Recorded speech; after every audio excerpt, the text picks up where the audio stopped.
বাংলাদেশ ছেড়ে চলে যাচ্ছি একেবারে, এটাই শেষ যাত্রা, আর কখনো হয়তো আর আসা হবে না।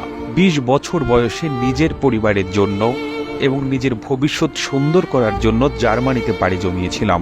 আজ থেকে ঠিক 15 বছর আগে ঢাকায় 2টি ফ্ল্যাট কিনেছিলাম আমার নিজের টাকায়, একটা আমার মায়ের নামে আর একটা আমার স্ত্রীর নামে। আমার মা আবার ফ্ল্যাট আমার ছোট ভাইয়ের নামে লিখে দিয়েছে।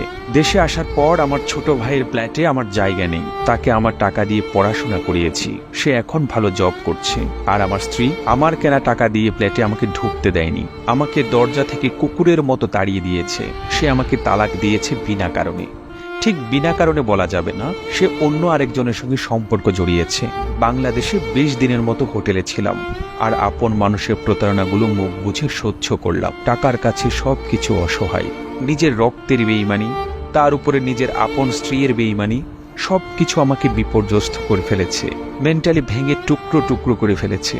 যে মানুষগুলোর জন্য জীবনে এতগুলো বছর নষ্ট করলাম, বিদেশে থেকে এত কিছু করলাম, সেই মানুষগুলো আমাকে টিস্যু পেপারের মতো ব্যবহার করে ছুঁড়ে ফেলে দিয়েছে।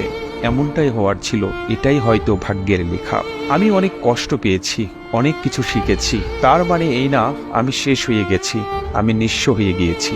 এরকম ফ্ল্যাট আরো 10টা কেনার সামর্থ্য সৃষ্টিকর্তা আমাকে দিয়েছে, কিন্তু কোনো লোভ দেয়নি, কোনো অহংকার দেয়নি। কারো প্রতি কোনো অভিযোগ নেই, কোথাও কোনো বিচার দেব না। বিচার এক জায়গায় দিয়ে রেখেছি, তিনি নিশ্চয়ই সবকিছুর ঊর্ধ্বে নিরপেক্ষ বিচারক। লেখাটি বিদেশ থেকে ফেরত আসা এক প্রবাসী ভাইয়ের জীবনের গল্প।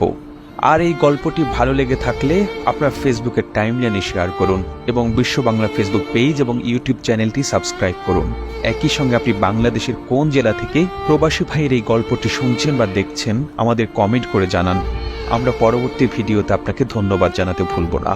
আর এতক্ষণ বিশ্ব বাংলার সাথে থাকার জন্য অসংখ্য ধন্যবাদ।